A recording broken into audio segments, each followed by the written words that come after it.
Hello viewers, आज हम चर्चा करने जा रहे हैं हिंदी साहित्य के कुछ बेहतरीन प्रश्नों को जो मैंने प्रीवियस ईयर के क्वेश्चन पेपर से कलेक्ट किए हैं।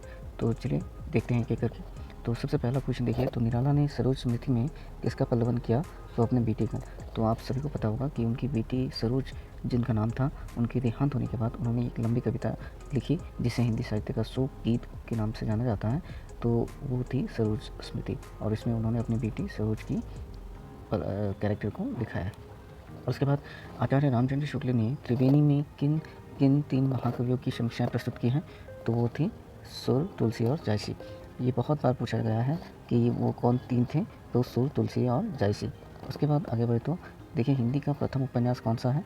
तो हिंदी का प्रथम उपन्यास परीक्षा गुरु और इसके रचयिता है लाला श्रीनिवास दास। हिंदी का प्रथम एकांकी कौन-सा है? तो एक घूँट, जो जयशंकर प्रसाद जी द्वारा रचित है। हिंदी साहित्य का प्रथम एकांकी एक घूँट को माना जाता है। उसी तरीके से हिंदी का प्रथम पत्र कौन-सा है? तो उद्दंड मार्तंड। ये आपकी उद्दंड मार्तंड है जो हिंदी का प्रथम पत्र था। उसके बाद हिंदी की प्रथम पत्रिका कौन-सी थी? तो वो थी संवाद कौमुदी। उसके बाद आगे चलिए तो हिंदी वर्णमाला में कितने स्वर और कितने व्यंजन हैं? तो 11 स्वर हैं और 33 व्यंजन हैं। हिंदी वर्णमाला में 11 स्वर और 33 व्यंजन वर्ण हैं। बनारस अखबार ने खड़ी बोली को मध्य देशीय भाषा कहा था। हिंदी के प्रथम कवि कौन है?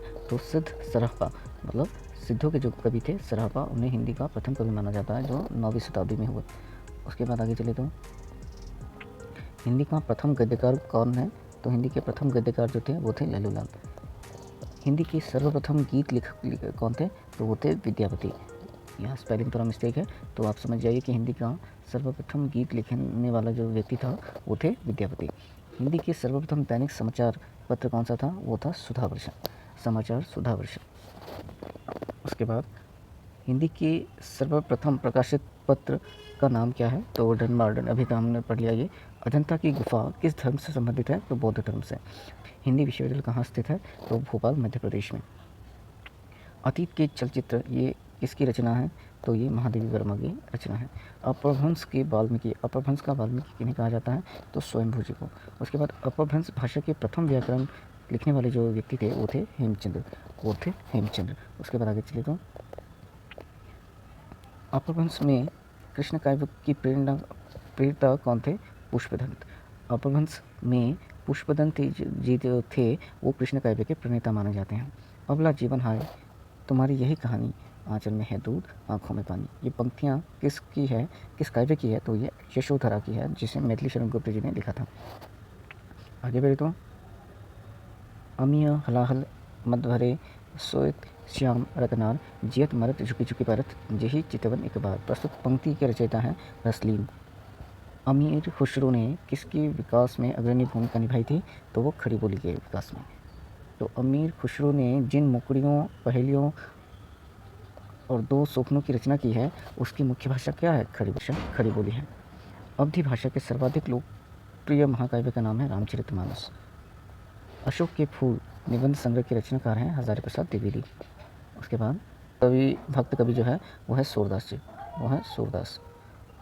आँख की किरकिरी होने का अर्थ है अप्रिय लगना, मतलब जो हमें अप्रिय लगे उसको कहते हैं, उसके लिए हम कहते हैं आँख की किरकिरी होना। आंसू काव्य किनकी है? तो वो जयशंकर प्रसाद जी की है। उसके बाद आगे चलिए तो आंचलिक रचनाएं किससे संबंधित होती है? तो क्षेत्र विशेष।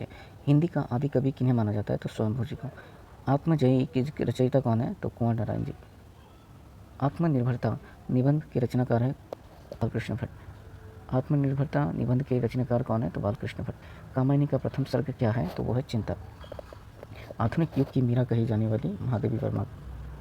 उसके बाद आगे बढ़े तो रश्मि रथी की रचनाकार कौन है? तो दिनकर जी हैं। आंध्र प्रदेश की राजकीय भाषा जो है वह तेलुगु। आसमान पर चढ़ाने का अर्थ है अत्यधिक प्रशंसा करना। का शुद्ध विशेषण क्या है? ऐतिहासिक। ईदगाह कहानी के रचयिता कौन है? प्रेमचंद। उसके बाद उर्दू तुर्की भाषा का एक शब्द है। एक नार पिया को भानी तक बाको सागर जो पानी। यह पंक्ति किस भाषा की है? तो ब्रज भाषा की है, क्योंकि ब्रज भाषा की एक विशेषता यही है कि जब भी आप कोई भी शब्द पढ़े तो उसमें ओ की मात्रा भारतीय आत्मा ने कहा जाता है, तो माखनलाल चतुर्वेदी जी को। ऑस्ट्रिक भाषा समूह की भाषाओं को बोलने वालों को क्या कहा जाता है? किरात कहा जाता है। उसके बाद कठिन काव्य का प्रेत किन्हें कहा जाता है? तो केशवदास जी को। कथा सम्राट के नाम से प्रसिद्ध है प्रेमचंद जी, और कबीरदास की भाषा जो थी वो है सदुक्करी भाषा। कलम का सिपाही कहा जाता है मुंशी प्रेमचंद जी को, और कलम का सिपाही क्या है? एक जीवनी है। कवि कालिदास के अभिज्ञान शकुंतलम को हिंदी अनुवाद किसने किया? तो राजा लक्ष्मण सिंह ने। इंद्रिय बसे किसकी आत्मकथा है? तो मैत्री पुष्पा जी की है। कादम्बरी के लेखक कौन है? फिर कौन है? तो वो है आपके बाण भट्ट। उसके बाद आगे बढ़े तो